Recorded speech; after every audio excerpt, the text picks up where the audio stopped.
El teléfono vibró a las 3 de la mañana. Derek Walls miraba la pantalla, con el rostro de su hija paralizado por el terror. Cinta adhesiva en la boca, lágrimas corriendo por sus mejillas de 8 años. La voz distorsionada en el video era clara. 72 horas para entregar a Natalie Cross, la directora ejecutiva que destruyó su vida hace 2 años, o Paige desaparecería para siempre. Las manos de Derek temblaban mientras veía la cuenta regresiva. Había sido muchas cosas en su vida. Guardaespaldas, esposo, padre esforzándose al máximo, pero nunca secuestrador, nunca criminal. 24 horas después, estaba en el ático de Natalie Cross, con la pistola temblando en la mano mientras ella permanecía paralizada en su silla de ruedas, con los ojos abiertos por el terror. «Por favor, no me hagas daño», susurró con la voz quebrada. «No puedo caminar».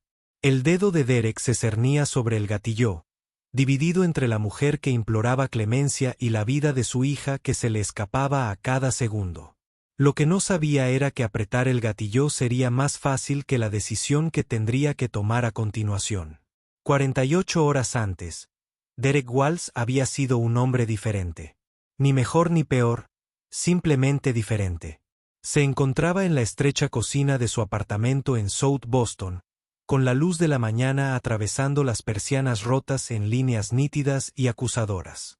La cafetera gorgoteaba su último aliento, y él vertió el líquido amargo en una taza desportillada que decía, «El mejor papá del mundo». Un regalo del Día del Padre de Paige hacía 3 años, cuando su esposa aún vivía, cuando el mundo tenía sentido. El apartamento olía a tostada quemada y a soledad. Una combinación a la que se había acostumbrado en los 2 años transcurridos desde el funeral. La mochila de Paige estaba junto a la puerta, morada con parches de unicornio que ella misma se había cosido. Su lonchera la esperaba en el mostrador, repleta de un sándwich de mantequilla de cacahuete, rodajas de manzana y una nota que escribía cada mañana. «Te quiero hasta la luna, pequeña. Papá». Derek miró su reloj. 7:15. Paige se despertaría pronto. Su despertador sonaba a todo volumen esa canción pop que le encantaba, la de ser valiente y fuerte. Sonrió a su pesar. 8 años y ya más fuerte que nunca. Tenía los ojos verdes de su madre, como el cristal del mar, y la barbilla terca de su madre. Cuando se proponía algo, no había quien la detuviera. Como aprender a montar en bicicleta sin rueditas o memorizar la tabla periódica entera porque su profesora de ciencias decía que era imposible para un niño de segundo de primaria. Así era Paige, intrépido, implacable. Todo su mundo se comprimía en 1,5 metros de determinación y rodillas raspadas. Las tablas del suelo crujían sobre él. La señora Chen, desde arriba, ya despierta y probablemente preparando dumplings para sus nietos. El edificio era viejo, construido en la década de 1920, y cada sonido viajaba a través de las paredes como susurros en una iglesia. Derek podía oírlo todo. Discusiones, risas, la pareja de al lado que se peleaba todos los jueves como un reloj, el universitario de abajo que tocaba la guitarra a las 2 de la mañana. Esta no era la vida que había planeado. 5 años atrás, había sido jefe de seguridad de Cross Industries, una de las empresas tecnológicas más grandes de Boston. Buen sueldo, beneficios, respeto. Vestía trajes a medida y conducía un coche que no sonaba como si se estuviera muriendo cada vez que arrancaba el motor. Pero eso fue antes de que Natalie Cross asumiera el cargo de directora ejecutiva antes de la reestructuración. Antes de recibir la carta en papel con membrete de la empresa, su nombre escrito con una fuente fría e impersonal. Su puesto ha sido eliminado. Con efecto inmediato. Derek apartó el recuerdo. No le servía de nada aferrarse al pasado. Había encontrado otros trabajos, turnos de noche en un almacén, algunos trabajos de seguridad freelance que pagaban en negro. No era suficiente, nunca suficiente, pero él lo hacía funcionar. Para Paige, él hacía que todo funcionara. No necesitaba saber cuántas comidas se saltaba para poder repetir. No necesitaba saber que había vendido su anillo de bodas el año pasado para pagar sus útiles escolares. Solo necesitaba ser una niña para reír, jugar y creer que el mundo era bueno. Ese era su trabajo ahora. No proteger a ejecutivos corporativos ni revisar grabaciones de seguridad, solo protegerla a ella. Solo asegurarse de que nunca sintiera el peso que él soportaba cada día. Oyó que se abría la puerta, el suave ruido de pasos en el pasillo. «Papá». Su voz era baja, insegura. Derek se giró y su corazón se detuvo. Paige estaba en la puerta, todavía en pijama, pálida, con los ojos verdes muy abiertos. Sostenía su teléfono, con la pantalla brillando en su mano temblorosa. «Papá, hay un hombre», susurró. Dijo que estaba afuera. Dijo que nos estaba observando. Derek cruzó la habitación en 3 pasos. Acercándola, su mente ya repasaba a toda velocidad salidas, armas y todos los escenarios de entrenamiento que había aprendido. Le quitó el teléfono de la mano. El mensaje era simple, escrito en mayúsculas. «Tenemos algo que quieres. Revisa tu correo electrónico». Se le heló la sangre. Derek bajó a Paige con cuidado, intentando mantener las manos firmes y la voz serena. «Ve a tu habitación, cariño. Cierra la puerta. No la abras a nadie más que a mí». Ella lo miró fijamente, sus ojos buscando su rostro. Respuestas que no podía dar. «Papá, ¿qué pasa?». La besó en la cabeza, aspirando el aroma de su champú de fresa, memorizándolo como una oración. «Nada, niña. Solo una broma. Algún idiota intentando asustar a la gente. Estás a salvo. Te lo prometo». Ella asintió lentamente, sin creerle del todo, y regresó a su habitación. Oyó el clic del candado. Solo entonces Derek se permitió moverse para sacar su portátil y abrir su correo electrónico con manos que no dejaban de temblar. El video cargó lentamente, cargando en buffer a intervalos crueles. Cuando por fin se reprodujo, Derek sintió que su mundo se rompía en pedazos demasiado pequeños para volver a armarlo. Su página sentada en una habitación oscura, atada a una silla, con cinta adhesiva en la boca. Estaba llorando, todo su cuerpo temblaba, y Derek pudo ver el terror en sus ojos, el tipo de miedo que ningún niño debería conocer jamás. El video duró 15 segundos. 15 segundos que lo destrozaron por completo. Entonces la pantalla se quedó en negro y apareció un nuevo mensaje. Texto blanco sobre fondo negro.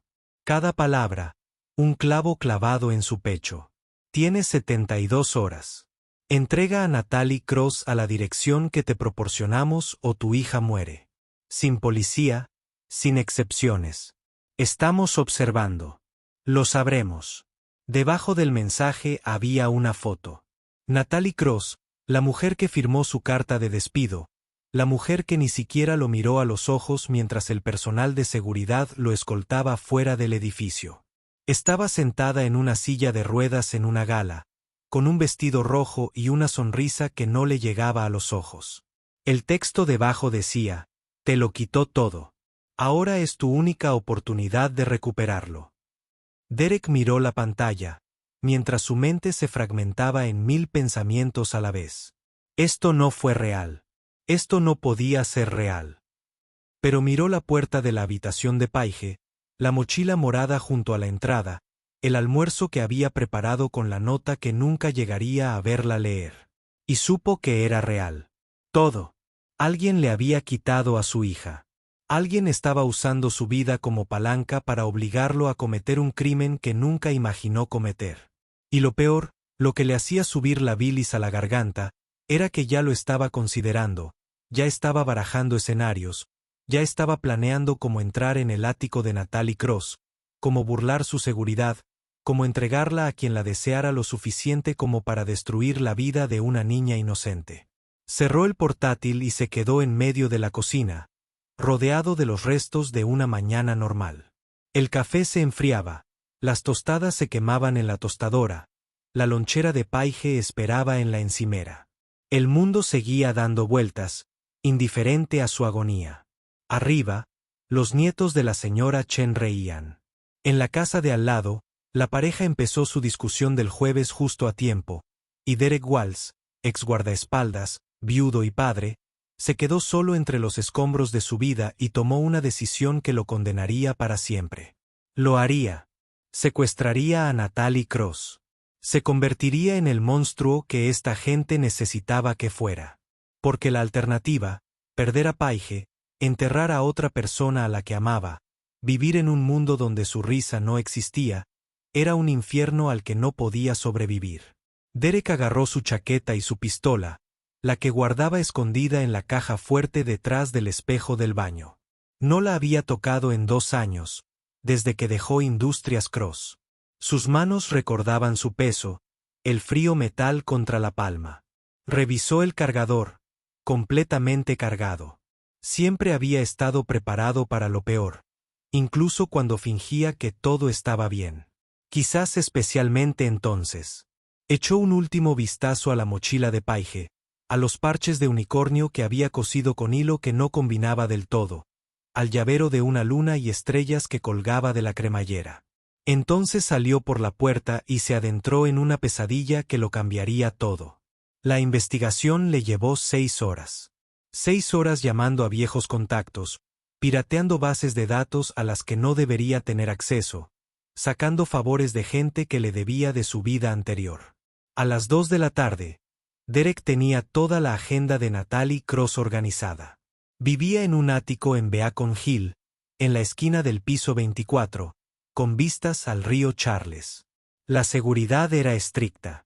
2 guardias en el vestíbulo, cámaras en cada piso, cerraduras biométricas en los ascensores residenciales. Pero Derek conocía edificios como este. Había trabajado en una docena. Toda fortaleza tenía una grieta, y solo necesitaba encontrar la de ella. Natalie Cross, 36 años, directora ejecutiva de Cross Industries durante los últimos 3 años después de que su padre renunciara por problemas de salud. Reestructuró toda la empresa en los 6 meses siguientes a su toma de posesión, reduciendo el 20% de la plantilla para mejorar los márgenes de beneficio. Derek había formado parte de ese 20%. Recordaba claramente el día, un martes de octubre. Lo llamaron a Recursos Humanos, le entregaron una carta y un cheque de indemnización que no cubría ni 2 meses de alquiler. La gerente de H, una mujer llamada Patricia, de mirada amable y un trabajo cruel, le dijo, no es nada personal, solo negocios. Pero era personal. Era su sustento, su capacidad para mantener a su familia. Su hija, su dignidad, y Natalie Cross lo había aprobado todo sin pensarlo 2 veces. Ahora estaba en silla de ruedas. Derek había encontrado los artículos en línea, enterrados bajo comunicados de prensa corporativos e informes bursátiles. 2 años antes, Natalie había sufrido un accidente de coche en la Ruta 93. Los detalles eran vagos. Algo sobre un fallo en los frenos, un choque múltiple, una cirugía de emergencia. Sobrevivió, pero perdió el uso de las piernas. La empresa había publicado un comunicado sobre su resiliencia y determinación, sobre cómo había seguido liderando Cross Industries desde su cama de hospital. A los medios les encantó. La historia del regreso. El director ejecutivo que no renunciaría. Pero Derek vio algo más en esas fotos. Vio a una mujer que había aprendido lo que significaba perder algo irreemplazable. Vio a alguien que finalmente comprendió que no todo se podía arreglar con dinero, abogados y una reestructuración corporativa. Desechó ese pensamiento. No podía permitirse la compasión. No ahora. No cuando la vida de Paige pendía de un hilo. Miró su reloj. Quedaban 42 horas. Los secuestradores le enviarían la dirección de entrega más tarde, una vez que confirmara que tenía a Natalie. Pero primero, tenía que encontrarla. Y eso significaba entrar en uno de los edificios más seguros de Boston, someter a una mujer en silla de ruedas, y de alguna manera, sacarla sin que nadie se diera cuenta. Era imposible. Era una locura. Era la única opción que tenía. Derek pasó el resto de la tarde reuniendo provisiones, una camioneta alquilada con un nombre falso. Bridas, cinta adhesiva, un teléfono prepago. Todo lo que necesitaba para cometer un delito que lo perseguiría el resto de su vida. Pasó 3 veces por delante del edificio de Natalie, memorizando las rotaciones de los guardias, los ángulos de la cámara, los puntos ciegos. La entrada de servicio era su mejor opción. Las entregas llegaban por allí entre las 5 y las 7 de la tarde. Podía hacerse pasar por un trabajador de mantenimiento, entrar al edificio y tomar el ascensor de servicio hasta el piso 24. A partir de ahí, fue solo cuestión de tiempo y suerte. 2 cosas que nunca se le habían dado bien. A las 6:30, Derek estaba en el vestíbulo del edificio de Natalie Cross con un uniforme de mantenimiento que había robado de una lavandería. Llevaba una caja de herramientas y un portapapeles, con el rostro oculto por una gorra de béisbol y unas gafas de montura gruesa. El guardia de recepción apenas lo miró. «Estoy aquí por el problema de la climatización en la 24», dijo Derek con voz monótona, aburrida. El guardia asintió y le hizo un gesto para que pasara. Eso era lo que pasaba con la seguridad. La gente veía lo que esperaba ver. Un trabajador de mantenimiento con una caja de herramientas era invisible. No representaba ninguna amenaza. No había razón para comprobar la identidad ni hacer preguntas. Derek entró en el ascensor de servicio y pulsó el botón del piso 24. Las puertas se cerraron y se quedó solo con su reflejo en el metal pulido. Apenas reconoció al hombre que lo miraba. 2 días atrás, había sido un padre que preparaba el almuerzo y escribía notas sobre lunas y estrellas. Ahora, era algo más, algo en lo que había jurado no convertirse nunca. El ascensor sonó y las puertas se abrieron a un pasillo silencioso. Alfombra gruesa, iluminación tenue, el tipo de silencio que solo el dinero podía comprar. Derek caminó hasta el final del pasillo, donde el ático de Natalie Cross se encontraba tras una puerta blindada con cerradura biométrica. Había planeado esto. Sacó un pequeño dispositivo, algo que había conseguido de un amigo hacker que no hacía preguntas. Desvió la cerradura en 40 segundos. La puerta se abrió con un clic y Derek entró. El corazón le latía tan fuerte que pensó que se le rompería las costillas. El ático era exactamente lo que esperaba. Ventanales que llegaban hasta el suelo con vistas a la ciudad, muebles modernos en tonos blancos y grises, arte abstracto en las paredes que probablemente costaba más que todo su salario anual. Y en el centro de todo, mirando hacia la ventana, estaba Natalie Cross, sentada en su silla de ruedas, de espaldas a él, con los hombros tensos. Sabía que alguien estaba allí. Derek lo notaba en su inmovilidad, como una presa que detecta a un depredador. Levantó el arma, con la mano firme a pesar del caos en su pecho. «No te muevas», dijo. «No grites. No hagas ninguna estupidez». Natalie giró lentamente su silla de ruedas. Por primera vez en 2 años, Derek Walls miró a los ojos a la mujer que le había destrozado la vida. Era más pequeña de lo que recordaba, más frágil. Llevaba el pelo oscuro recogido en una sencilla coleta y llevaba vaqueros y un jersey. No los trajes de poder que había visto en fotos, pero sus ojos eran los mismos. Agudos, inteligentes, calculadores. Miró el arma, luego su rostro, y algo brilló en su expresión. Reconocimiento. Miedo. «Tú», susurró. «Eres Derek Walls. Trabajabas para mi padre». No esperaba que lo recordara. No había sido nadie, solo otro nombre en una lista de personas a las que descartar. Pero ella sí lo recordaba, y de alguna manera eso lo empeoró. «Levántate», dijo, sabiendo incluso al pronunciar las palabras lo absurdas que eran. «Te lo dije», dijo Natalie en voz baja, con la voz temblorosa. «No puedo caminar». Derek la miró fijamente, a la silla de ruedas, a la realidad. La realidad de lo que estaba a punto de hacer. No se trataba de ningún villano corporativo. Era una mujer que ya había perdido tanto como él, tal vez más. Pero el rostro de Paige apareció en su mente, sus lágrimas, su terror, y reprimió la culpa hasta el fondo, donde ya no pudo detenerlo. «Entonces te llevaré», dijo. Dio un paso adelante, y Natalie abrió mucho los ojos.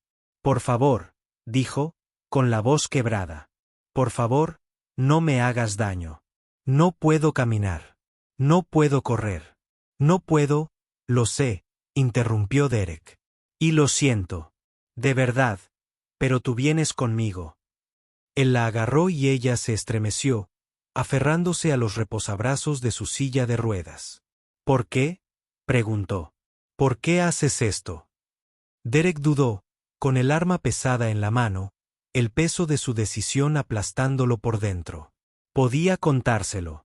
Podía explicarle lo de Paige, lo de los secuestradores, la imposible decisión que se había visto obligado a tomar. ¿Pero de qué serviría? Ella no lo ayudaría. No podía ayudarlo. Solo era un daño colateral en el juego de alguien más, igual que él lo había sido en el de ella. «Porque no tengo elección», dijo finalmente. Entonces la agarró del brazo y la sacó de la silla de ruedas, ignorando su grito de dolor, ignorando cómo se le doblaban las piernas, ignorando todo menos el tic-tac del reloj en su mente que contaba las horas hasta que su hija desapareciera. Para siempre. Natalie se desplomó contra él, y él la agarró, pasándole el brazo por encima del hombro, medio cargándola, medio arrastrándola hacia la puerta. Era más ligera de lo que esperaba. Su cuerpo temblaba contra el suyo. «Por favor», repitió, y él percibió la desesperación en su voz, el miedo puro. Reflejaba el suyo. «Lo siento», dijo, y lo decía en serio. Sentía pena por muchas cosas. Sentía pena por lo que estaba haciendo. Sentía pena por lo que estaba a punto de convertirse. Sentía pena de que el mundo los hubiera convertido a ambos en víctimas de la crueldad ajena. Pero lamentar no cambiaba nada. Lamentar no salvó a Paige. Así que Derek Walls, padre y exguardaespaldas, sacó a Natalie Cross de su ático y la sacó a la noche, y con cada paso sentía que un pedazo de su alma se rompía sin remedio. La furgoneta estaba aparcada a 3 manzanas, escondida en un callejón detrás de un restaurante vietnamita. Derek había trazado la ruta con cuidado, evitando calles principales y cámaras de seguridad, manteniéndose en la sombra donde ahora pertenecían hombres como él. Natalie no se resistió. No podía. Sus piernas se arrastraban inútilmente mientras se la llevaba por la salida de servicio, bajaba por la escalera de incendios y salía al frío aire de octubre. Lloraba, lágrimas silenciosas corrían por su rostro, y Derek se obligó a no mirarla. Si la miraba, si se permitía verla como una persona en lugar de como un medio para un fin, perdería la compostura, y no podía permitírselo. No con 36 horas restantes. La acostó en la parte trasera de la camioneta sobre las mantas que había extendido antes. Ella se acurrucó en sí misma al instante, abrazándose, respirando rápida y superficialmente. Derek cerró las puertas y se subió al asiento del conductor. Le temblaban tanto las manos que apenas podía agarrar el volante. Lo había logrado. De verdad lo había logrado. Había secuestrado a Natalie Cross. Ya no había vuelta atrás. No había vuelta atrás. Pasara lo que pasara, había cruzado una línea que definiría el resto de su vida. Arrancó el motor y salió del callejón, en dirección a la dirección que los secuestradores le habían enviado hacía una hora. Un almacén en Sohui, abandonado y aislado, el tipo de lugar donde ocurrían cosas malas y nadie hacía preguntas. El trayecto duró 20 minutos, pero se le hicieron horas. Derek no dejaba de mirar el retrovisor, esperando las luces de la policía, las sirenas, las consecuencias que se había ganado. Pero las calles estaban tranquilas. Solo otra noche de jueves en Boston. Gente volviendo a casa del trabajo, cenando, viviendo su vida normal. Los envidiaba. Envidiaba a todos los que no tenían que elegir entre convertirse en un monstruo o perderlo todo. En la parte trasera de la furgoneta, Natalie había dejado de llorar. Podía oír su respiración lenta y pausada, como si intentara calmarse. «¿A dónde me llevas?», preguntó con voz ronca. Derek no respondió. Se trata de los despidos, continuó. Porque no lo hice. No fui yo quien decidió. No importa. Derek la interrumpió. Esto no se trata de venganza. Entonces, ¿de qué se trata? Los dedos de Derek se apretaron sobre el volante. No debería decírselo. Solo complicaría las cosas. Pero las palabras salieron de todas formas, arrancadas de lo más profundo y roto de su interior. Mi hija, dijo. Tienen a mi hija. El silencio que siguió fue denso, sofocante. Entonces Natalie volvió a hablar, esta vez más bajo. ¿Quién? No lo sé, admitió Derek. Me enviaron un video. Me dieron 72 horas para entregarte o la matarían. Oyó a Natalie moverse en la parte de atrás, el crujido de las mantas. ¿Cuántos años tiene? 8. Otro silencio. Luego, lo siento. Derek rió. Un sonido amargo que sabía a ceniza. Sí, yo también. Llegaron al almacén. Sí. Justo después de las 7. Era exactamente como Derek había esperado, una enorme estructura de hormigón con ventanas rotas y paredes cubiertas de grafitis, rodeada por una valla metálica con más agujeros que metal. Condujo hasta la entrada trasera, donde un muelle de carga estaba vacío y oscuro. Era el punto de entrega. Una vez que entregara a Natalie, los secuestradores liberarían a Paige. Al menos eso era lo que habían prometido. Pero Derek llevaba suficiente tiempo en seguridad como para saber que las promesas no significaban nada. La gente mentía. La gente se hacía daño. La gente tomaba lo que quería y dejaba escombros. Él mismo lo había hecho justo ahora cuando sacó a Natalie de su casa. ¿Qué le hacía pensar que los secuestradores serían diferentes? Apagó el motor y se sentó en la oscuridad, escuchando el sonido de su propia respiración, intentando decidir si era lo suficientemente valiente para hacer lo siguiente. Detrás de él, Natalie habló.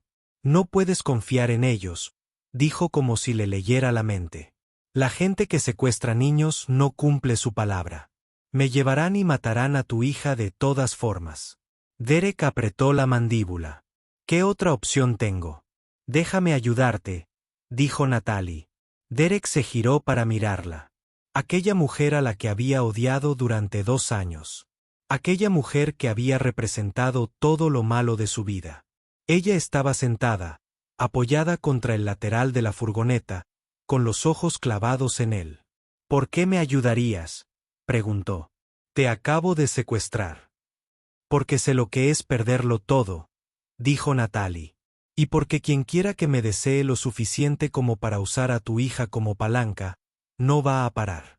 No solo conmigo. Quieren algo más. Derek la miró fijamente, intentando ver el ángulo, la manipulación. Pero todo lo que vio fue agotamiento, miedo y algo que se parecía incómodamente a la honestidad. 2 años atrás. Natalie, continuó, tuve un accidente de coche, pero no fue un accidente. Alguien me cortó los frenos. Alguien me quería muerta. Derek sintió un escalofrío en el estómago. ¿Quién? No lo sé. He intentado averiguarlo desde entonces, pero tengo pruebas. Documentos, grabaciones, pruebas de actividad ilegal dentro de mi propia empresa. He estado construyendo un caso, intentando averiguar quién está detrás. Y ahora han encontrado la manera de llegar a mí. Hizo una pausa, con la mirada fija. Esto no se trata de ti, Derek. Solo eres una pornografía como tu hija, como yo. Derek quería discutir, decirle que estaba equivocada, que esto era simple, que solo necesitaba entregarla y recuperar a Paige. Pero en el fondo, sabía que ella tenía razón. Nada de esto parecía correcto. Los secuestradores habían estado demasiado preparados, demasiado organizados. Habían sabido exactamente cómo atacarlo, exactamente qué influencia usar. Esto era más grande que un simple rescate. Entonces, ¿qué quieres que haga?, preguntó. Natalie respiró hondo. Quiero que confíes en mí solo un ratito. Ayúdame a averiguar quién está detrás de esto y te ayudaré a recuperar a tu hija. Juntos, podríamos tener una oportunidad. Derek miró el almacén, las ventanas oscuras y las sombras que solo prometían mentiras. Pensó en Paige, en el terror en sus ojos, en la nota que había escrito esta mañana y que ahora estaba en la encimera de la cocina sin leer. Pensó en el hombre que solía ser antes de que la pérdida y la desesperación lo convirtieran en alguien a quien no reconocía. Y tomó otra decisión, una que parecía tan imposible como la primera. De acuerdo, dijo. De acuerdo. Se subió a la parte trasera de la furgoneta y desató las ataduras de Natalie. Las bridas se desprendieron como cadenas que él liberaba de ambos. Se frotó las muñecas y lo miró con algo que podría haber sido gratitud o cálculo. Derek no estaba seguro de que lo asustaba más. ¿Por dónde empezamos?, preguntó. Natalie sonrió, con una expresión sombría que no transmitía calidez. Empezamos por averiguar quién me quiere muerta, y luego haremos que se arrepientan de haber tocado a tu pequeña. Derek los llevó a un motel en las afueras de la ciudad, de esos lugares donde la gente pagaba en efectivo y no hacía preguntas. El letrero de neón parpadeaba con letras rojas rotas, y el estacionamiento estaba vacío, salvo por una camioneta oxidada y un sedán con placas caducadas. Llevó a Natalie adentro, con el brazo sobre su hombro, su cuerpo tenso contra el suyo. El empleado tras el cristal blindado ni siquiera levantó la vista cuando Derek deslizó billetes de 320 por la ranura. Habitación 12, dijo el empleado, empujando una llave por el mostrador. Salidas a las 10. No llegaron a las 10.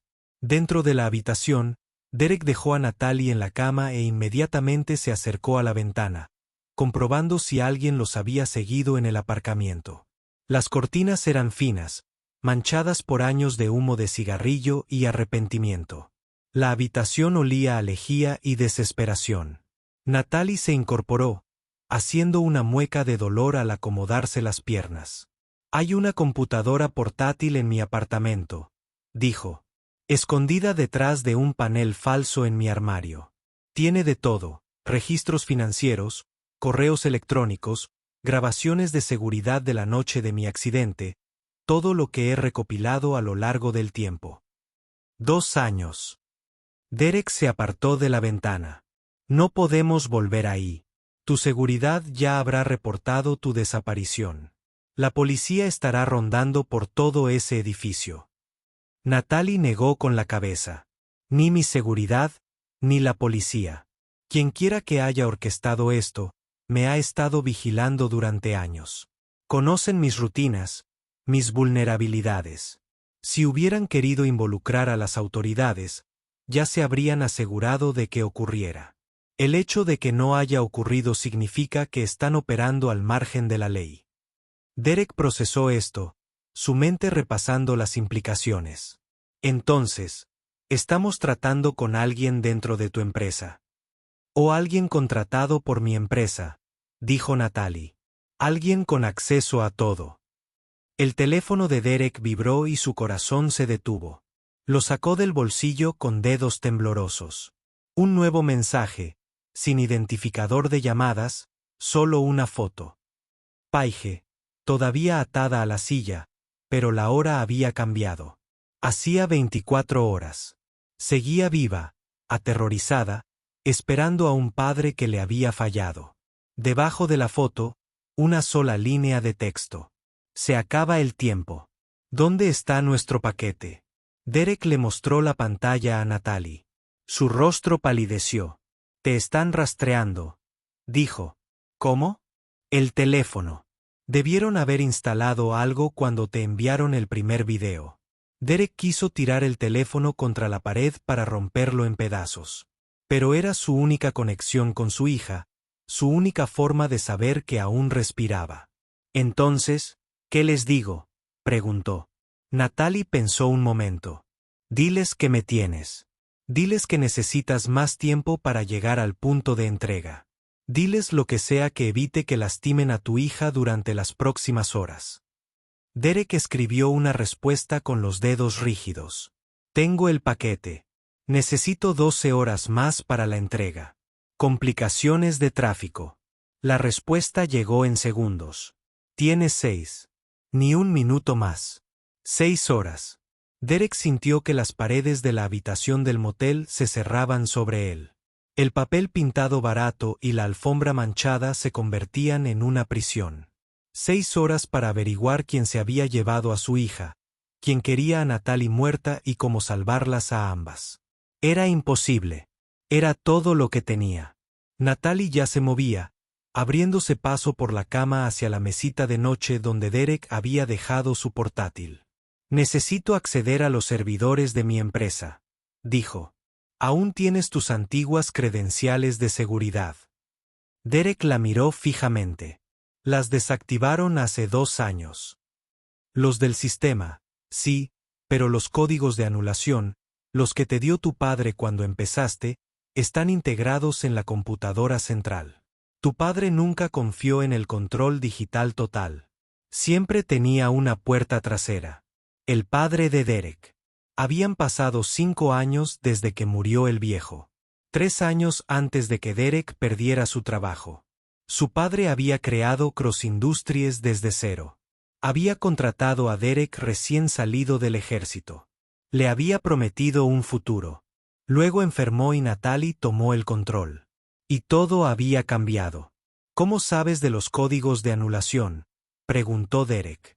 Natalie lo miró a los ojos.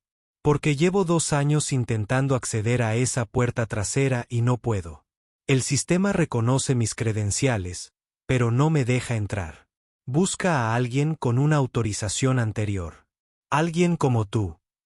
Derek sacó su portátil y se sentó junto a Natalie en la cama. El colchón se hundió bajo su peso, los muelles crujieron. Sus dedos. Se movió. Por el teclado, con la memoria muscular activada. Escribió comandos que no había usado en años, códigos que su padre le había hecho memorizar, cadenas de números y letras que abrían puertas que la mayoría de la gente desconocía. La pantalla parpadeó, luego se llenó de datos, directorios de archivos, registros de seguridad, registros de personal, todo. Estoy dentro, dijo, y percibió la incredulidad en su propia voz. Natalie se acercó, rozando el hombro de él. Busca cualquier archivo relacionado con la reestructuración de hace 2 años. Específicamente, busca cualquier cosa marcada como confidencial o de revisión ejecutiva. Derek navegó por el sistema, sacando carpetas que requerían 3 niveles de autorización. Lo que encontró le revolvió el estómago. Allí, enterrada en archivos cifrados, había una lista de nombres de empleados que habían sido objeto de despido. Pero no se trataba de recortar costos. Se trataba de silenciar a la gente. Junto a cada nombre había una anotación. Indemnización aceptada. Demanda resuelta. Reubicado. Junto a Derek nombre, alguien había escrito monitor de alto riesgo. ¿Qué significa eso?, preguntó Derek. La cara de Natalie palideció. Significa que no te despidieron por recortes presupuestarios. Te despidieron porque sabías algo o porque creían que lo sabías. Derek revisó más archivos con el corazón latiendo con fuerza. Había registros financieros que mostraban millones de dólares canalizados a través de empresas fantasma, contratos con fabricantes extranjeros que violaban las leyes comerciales federales, informes de seguridad falsificados, y en el centro de todo, autorizando cada transacción, firmando cada documento, estaba un nombre que Derek reconoció. Vincent Hayes, el antiguo socio comercial de Natalie, el hombre que había sido director financiero con su padre y se quedó cuando ella asumió el cargo. Hayes. Natalie respiró. Había sido Hayes todo el tiempo. Derek sacó más archivos. Había correos electrónicos entre Hayes y un destinatario desconocido, en los que se hablaba de eliminar obstáculos y garantizar el cumplimiento. Un correo electrónico, fechado 3 días antes del accidente de coche de Natalie, simplemente decía: ya se han manipulado los frenos. Problema resuelto el viernes. Intentó matarte. Derek dijo: Ha estado malversando fondos de la empresa y te estabas acercando demasiado. Natalie asintió lentamente. Empecé a hacer preguntas unos 6 meses antes del accidente. Discrepancias en los informes trimestrales, dinero que no cuadraba. Hayes seguía evadiendo el tema, diciendo que eran errores contables, pero yo lo sabía. Sabía que algo andaba mal. Derek siguió buscando, impulsado por una furia que no sabía que aún poseía. Entonces lo encontró. Un archivo fechado ayer marcaba la Operación Waltz. Dentro había fotos de vigilancia de su edificio de apartamentos, de Paige caminando a la escuela, de Derek en el almacén donde trabajaba en el turno de noche, y un plan detallado, delineado con precisión clínica, que describía exactamente cómo usarían a su hija para obligarlo a secuestrar a Natalie. Llevan semanas planeándolo, dijo Derek con voz hueca. Sabían de Paige. Sabían de nosotros. Natalie lo agarró del brazo, con una fuerza sorprendente. Hay más. Mira la instrucción final. Derek se desplazó hasta el final del documento. La última línea le heló la sangre. Una vez que Waltz entregue la cruz, eliminen a todas las partes involucradas. Sin testigos, sin cabos sueltos. Nunca liberarían a Paige. Incluso si Derek hubiera llevado a Natalie al almacén, incluso si hubiera hecho todo lo que le pidieron, habrían matado a su hija de todos modos, a él y a Natalie, a todos los que sabían la verdad. Derek se levantó tan rápido que el portátil casi se cae al suelo. Tenemos que encontrar a Hayes ahora. Primero tenemos que encontrar a tu hija, dijo Natalie. El archivo menciona una ubicación. ¿La viste? Derek no la había visto. Había estado demasiado concentrado en la traición, la manipulación. Repasó el documento, buscando alguna mención de donde tenían retenida a Paige. Allí, enterrado entre los detalles operativos. Activos asegurados en la propiedad secundaria de Hayes, 1847 Industrial Drive. Derek localizó la dirección en segundos. Una fábrica abandonada en la zona sur, una de las propiedades que Cross Industries había adquirido durante una expansión hace 3 años y que nunca se urbanizó. Era perfecta, aislada, fuera de los registros, el tipo de lugar donde los gritos no se oían. Agarró su chaqueta y su pistola.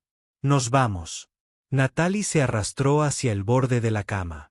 No puedes entrar ahí sin más. Hayes tendrá seguridad. Guardias armados. Esto tiene que ser estratégico. Me da igual, dijo Derek. Mi hija está en ese edificio. La voy a sacar. Y que te maten en el intento, contó Natalie. Lo cual no ayuda a nadie. Derek quería discutir, quería enfurecerse contra su lógica, pero tenía razón. Atacar a ciegas los mataría a todos. Se obligó a respirar, a pensar como el profesional que solía ser, en lugar del padre desesperado en el que se había convertido. ¿Qué sugieres? Natalie cogió su teléfono. No el desechable que Derek había estado usando, sino el suyo, que tenía escondido en la chaqueta. Sugiero que pidamos refuerzos, gente en la que confío, gente que Hayes no posea. ¿Quién? Mi jefe de seguridad. Se llama Crawford. Ha estado investigando el accidente conmigo. Es la única persona en la empresa que estoy seguro de que no está comprometida. Derek dudó. Traer a más gente significaba más variables, más posibilidades de que las cosas salieran mal, pero también significaba mejores probabilidades, y ahora mismo necesitaba toda la ventaja posible. Haz la llamada, dijo. Crawford llegó 30 minutos después, conduciendo una camioneta negra con vidrios polarizados. Tenía unos 50 años, la complexión de alguien que había pasado décadas en el ejército, con el pelo canoso corto y una mirada que no se perdía nada. Miró a Derek, luego a Natalie y asintió. Así que es Hayes, dijo, sin preguntar. Es Hayes, confirmó Natalie. Crawford sacó una tableta y abrió los planos del edificio de la fábrica en Industrial Drive. He estado vigilando esta propiedad durante el último mes. Hayes la ha estado usando como base de operaciones. Cuento al menos 6 guardias rotando, tal vez más dentro. Están bien armados y son profesionales. Derek estudió los planos. 2 entradas, ambas vigiladas. Ventanas en el segundo piso, pero estarían cerradas con llave y probablemente conectadas a alarmas. La única ventaja que tenían era la sorpresa. Hayes no sabía que lo habían descubierto. Todavía creía que Derek planeaba llevar a Natalie al almacén. «Tenemos 4 horas», dijo Derek. «Menos si deciden adelantar el plazo». Crawford lo miró con algo que podría haber sido respeto. «Entonces no tenemos tiempo que perder. Esto es lo que vamos a hacer». El plan era simple, lo que significaba que probablemente era suicida. Crawford crearía una distracción en la entrada principal, llamando la atención del guardia. Derek entraría por el muelle de carga de atrás, usando su viejo sistema de seguridad. Credenciales de seguridad para saltarse las cerraduras electrónicas. Natalie se quedaría en la camioneta con línea directa a la policía, lista para llamar si todo salía mal. Derek odiaba dejarla atrás, odiaba depender de un hombre que acababa de conocer. Pero sobre todo, odiaba que su hija estuviera en ese edificio asustada y sola mientras él estaba afuera haciendo planes. «Una cosa más», dijo Natalie mientras Derek se preparaba para irse. Le entregó una memoria USB. «Aquí tienes copias de todo lo que encontramos. Si algo me pasa, si Hayes intenta enterrar esto, dáselo al FBI. Prométemelo». Derek tomó la memoria y se la metió en el bolsillo. «Nada te va a pasar. Prométemelo de todas formas». «Lo prometo». Derek se subió a la parte trasera de la camioneta, revisando su arma por última vez. Crawford los llevó a la fábrica, aparcando a 2 manzanas de distancia, a la sombra de un paso elevado. El edificio se alzaba a lo lejos, una silueta oscura contra el cielo nocturno. Derek veía luces en el primer piso, sombras moviéndose tras las ventanas sucias. Su hija estaba allí. Lo sentía en los huesos, en esa parte de él que la conocía desde su nacimiento, que la había sostenido durante pesadillas, fiebres y todos los pequeños traumas de la infancia. Estaba cerca, y él la traería a casa o moriría en el intento. Crawford miró su reloj. «Te doy 3 minutos de ventaja. Entonces enciendo la mecha». Derek asintió y salió de la camioneta, agachándose mientras se dirigía al muelle de carga. La noche era fría, ese frío de octubre que atravesaba las chaquetas y se instalaba en los huesos. Su aliento se condensaba en el aire. Podía oír el tráfico a lo lejos, la ciudad continuando su ritmo, indiferente a la violencia que estaba a punto de estallar. El muelle de carga era exactamente como Crawford lo había descrito. Una sola puerta con cerradura electrónica y una cámara apuntaban a la entrada. Derek sacó el pequeño dispositivo que había usado en el apartamento de Natalie. El que burlaba los sistemas de seguridad. 40 segundos. Era todo lo que necesitaba. Pero al acercarse, vio algo que lo dejó paralizado. La puerta ya estaba abierta. Solo una rendija para que entrara el aire frío. Suficiente para indicarle que alguien había estado allí recientemente. O los guardias fueron descuidados o era una trampa. Derek tuvo unos 5 segundos para decidir. Entonces oyó la explosión. Se suponía que la distracción de Crawford sería sutil. Un pequeño incendio en un contenedor de basura. Suficiente humo para llamar la atención, pero nada que pusiera en peligro a nadie. Lo que Derek oyó fue mucho menos sutil. Toda la fachada del edificio pareció estallar en luz y sonido. Alarmas a todo volumen, hombres gritando, el caos de un plan que salió mal al instante. Derek no lo dudó. Empujó la puerta del muelle de carga y entró corriendo, con el arma desenfundada y el corazón latiéndole tan fuerte que pensó que iba a estallar. El interior de la fábrica era un laberinto de pasillos y maquinaria abandonada. Sombras acumulándose en los rincones, óxido y descomposición por todas partes. Podía oír pasos sobre él, botas pesadas en las escaleras metálicas, guardias respondiendo a la explosión. Eso le dio quizás 2 minutos antes de que se dieran cuenta de que la verdadera amenaza estaba dentro. Se movió por el edificio como si fuera memoria muscular, como si todos esos años de entrenamiento no lo hubieran abandonado cuando su vida se derrumbó. Revisar esquinas, despejar habitaciones, seguir adelante, mantenerse con vida. Encontró las escaleras que conducían al segundo piso y las subió de 3 en 3, respirando entrecortadamente, la adrenalina ahogando todo excepto el impulso. En lo alto de las escaleras, Derek oyó algo que lo detuvo en seco. Una voz, pequeña, aterrorizada, llamando a su padre. «Papá, papá, por favor, que alguien me ayude». Derek corrió hacia el sonido, sin importarle ya el sigilo, la táctica ni la supervivencia. Irrumpió por una puerta al final del pasillo y la encontró. Su hija, su mundo entero, atada a una silla en medio de una habitación vacía, con cinta adhesiva en la boca y lágrimas corriendo por su rostro. Pero viva, aún viva. Paige, suspiró, cruzando las habitaciones en 3 pasos.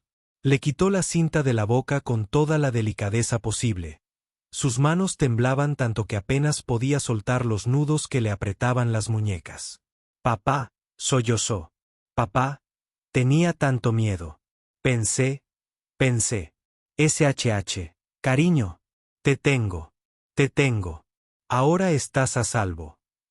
Las cuerdas se soltaron y Paige se arrojó a sus brazos, aferrándose a él como si fuera lo único sólido en un mundo que había intentado tragársela por completo.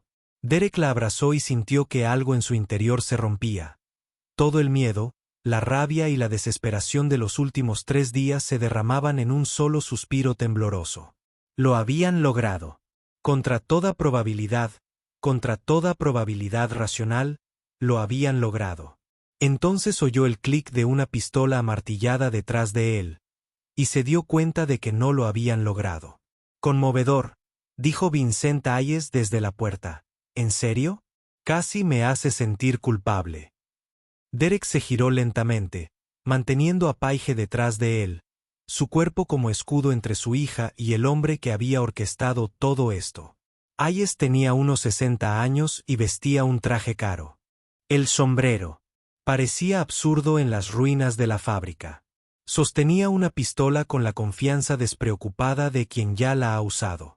Detrás de él había 2 guardias, ambos armados, bloqueando la única salida. «Se suponía que debías entregar a Natalie», continuó Hayes, entrando en la habitación. «Ese era el trato. Un intercambio simple. Claramente tienes problemas para seguir instrucciones. Cambio de planes». Derek dijo: «Lo sabemos todo. La malversación, el accidente, todo». Hayes rió. Un sonido como de cristales rotos. «Claro que sí. Natalie siempre era demasiado lista para su propio bien. Por eso intenté matarla la primera vez, y por eso voy a tener éxito esta vez». Levantó el arma, apuntando no a Derek, sino a Paige. Y Derek sintió que el tiempo se ralentizaba, sintió que cada segundo se alargaba hacia la eternidad. Vio el dedo de Hayes apretar el gatillo, vio el cálculo en los ojos del hombre, vio el fin de todo por lo que había luchado. Y entonces Derek se movió, no se alejó. Se abalanzó sobre Hayes con todas sus fuerzas, derribando al hombre mayor antes de que pudiera disparar. Cayeron al suelo con fuerza, el arma rebotando por el suelo. Derek oyó gritar a Paige, oyó a los guardias gritar, pero solo podía concentrarse en Haas debajo de él, forcejeando, aún peligroso. Había pasado 2 años con miedo a la pobreza, al fracaso, a perder lo poco que le quedaba. Pero en ese momento, Derek Walsh no tenía miedo. Era la furia hecha realidad. Era cada padre que alguna vez luchó para proteger a su hijo. Era la venganza. Su puño impactó en la mandíbula de Hayes 1, 2, 3 veces hasta que el hombre dejó de moverse, dejó de luchar, dejó de ser una amenaza. Entonces Derek agarró el arma y se giró para encarar a los guardias. Tenían las armas desenfundadas, pero dudaban, mirándose, inseguros. No eran soldados. Eran matones contratados que esperaban un sueldo fácil, no una guerra. «Vete», dijo Derek con voz fría e inexpresiva. Vete ahora o te mataré. Durante un largo instante, nadie se movió. Entonces, uno de los guardias bajó el arma. Esto no vale la pena, le murmuró a su compañero. Retrocedieron hacia la puerta con las manos en alto y desaparecieron por el pasillo. Derek oyó sus pasos alejándose, oyó sirenas a lo lejos. Crawford debió haber llamado a la policía después de todo. Se había acabado. De verdad, se había acabado. Derek soltó el arma y se giró hacia Paige, que seguía de pie contra la pared, temblando. Ven aquí, pequeña, dijo, y ella corrió hacia él. Y esta vez, cuando la abrazó, no había armas, ni amenazas, ni relojes corriendo, solo un padre y una hija que habían sobrevivido a algo que debería haberlos destruido. La policía llegó 7 minutos después. Crawford, efectivamente, los había llamado junto con el FBI y lo que parecían ser todos los agentes federales de Massachusetts. Encontraron a Hayes inconsciente en el suelo. Encontraron pruebas de secuestro, malversación de fondos e intento de asesinato. Encontraron la computadora portátil de Natalie con toda la documentación necesaria para desmantelar toda una operación criminal. Y encontraron a Derek Walsh sentado en el suelo de una fábrica abandonada, abrazando a su hija, negándose a soltarla. La agente del FBI a cargo, una mujer llamada Foster, de mirada amable y actitud sensata, se sentó a su lado. ¿Eres Derek Walsh?, preguntó. Él asintió. Secuestraste a Natalie Cross. Otro asentimiento. Foster miró a Paige y luego a Derek. La señorita Cross está afuera. Se niega a presentar cargos. Dice que le salvaste la vida. Dice que eres un héroe. Derek rió. Un sonido entrecortado. No soy un héroe. Solo soy un padre que se quedó sin opciones. A veces, dijo Foster en voz baja. Es lo mismo. Tomaron declaraciones, procesaron la escena, arrestaron a Hayes y a los guardias que se habían quedado. ¿Para cuándo? El sol salió sobre Boston, tiñendo el cielo de tonos rosa y dorado. La pesadilla por fin había terminado. Derek llevó a Paige a la ambulancia, donde los paramédicos la revisaron en busca de lesiones. Tenía moretones en las muñecas por las cuerdas, y estaba deshidratada y agotada, pero por lo demás ilesa, al menos físicamente. Las cicatrices psicológicas tardarían más en sanar. Derek lo sabía. Cargaría con sus propias cicatrices el resto de su vida. Natalie esperaba junto a la ambulancia, todavía en su silla de ruedas, con una manta sobre los hombros. Miró a Derek y algo se transmitió entre ellos. Comprensión, tal vez, o un trauma compartido, o simplemente el reconocimiento de que ambos habían sobrevivido a algo que debería haberlos matado. Gracias, dijo Derek, por confiar en mí. Natalie sonrió, y esta vez la sonrisa se extendió a sus ojos. Gracias por no renunciar a tu hija, a mí, a ti mismo. Derek asintió, sin atreverse a hablar. Entonces Paige le tiró de la manga. Papá, ¿podemos irnos a casa? ¿Ahora? ¿En casa? Su apartamento con las persianas rotas y el olor a tostada quemada. Su cocina con la cafetera que gorgoteaba su último aliento cada mañana. Su vida pequeña e imperfecta y absolutamente todo lo que necesitaba. Sí, pequeña, dijo, levantándola en brazos, aunque era demasiado grande para él. Ahora mismo. Aunque su espalda resonaba y sus músculos gritaban, podemos irnos a casa. 3 meses después, Derek estaba en un apartamento diferente, más grande, más limpio, con ventanas que se abrían de verdad y una cafetera que no sonaba como si se estuviera muriendo. Natalie le había ofrecido volver a su antiguo trabajo. No solo su antiguo trabajo, sino un ascenso, jefe de seguridad corporativa. Con un salario que significaba que Paige podría tener todo lo que necesitaba y casi todo lo que quería. Casi había dicho que no. La culpa había sido abrumadora al principio, la conciencia de lo que había hecho, lo que había estado dispuesto a hacer. Pero Paige lo había mirado con esos ojos verdes. tan parecidos a los de su madre, y le había dicho: «Papá, a veces pasan cosas malas, y simplemente tenemos que seguir adelante». Así que siguió adelante. Aceptó el trabajo.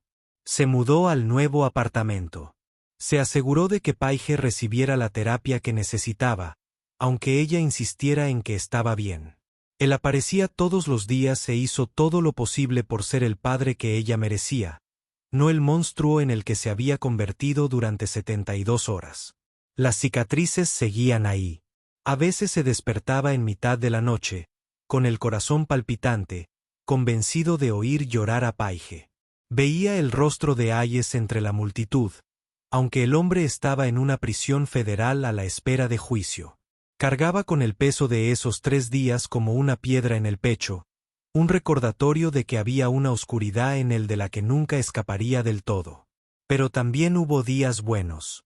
Días en los que Paige se reía de sus chistes malos.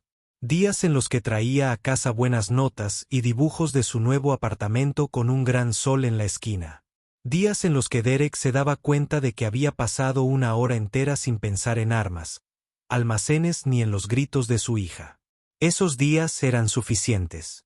Tenían que serlo porque la alternativa era reflexionar sobre lo que habían perdido, lo que se habían visto obligados a hacer, en lo que se habían convertido en esas horas desesperadas. Esa era una trampa en la que Derek se negaba a caer. Habían sobrevivido. Habían encontrado redención en los escombros. Y eso era más de lo que la mayoría de la gente conseguía. Un sábado por la tarde de enero, Derek llevó a Paige al parque, el mismo parque al que solían ir antes de que todo pasara, cuando la vida era más sencilla y su peor preocupación era si había empacado suficientes bocadillos. Paige corría delante, su chaqueta morada brillaba contra el cielo gris invernal, su risa se extendía por el aire frío. Jugaba en los columpios, moviendo las piernas para subir más alto, intrépida como solo los niños pueden ser. Derek estaba sentado en un banco y la observaba, con las manos alrededor de una taza de café, el corazón lleno de algo que parecía casi paz. Su teléfono vibró. Un mensaje de Natalie. Actualización de fisioterapia. Di 3 pasos hoy. Los médicos dicen que podría volver a caminar para el verano. Derek sonrió y respondió: «Es increíble. Sigue luchando siempre». Respondió Natalie: «Somos supervivientes. ¿Recuerdas?». Derek miró a su hija, la alegría en su rostro, el futuro que se extendía ante ellos. «Sí», susurró para sí mismo. «Somos supervivientes». Y por primera vez en 2 años, Derek Walsh creyó.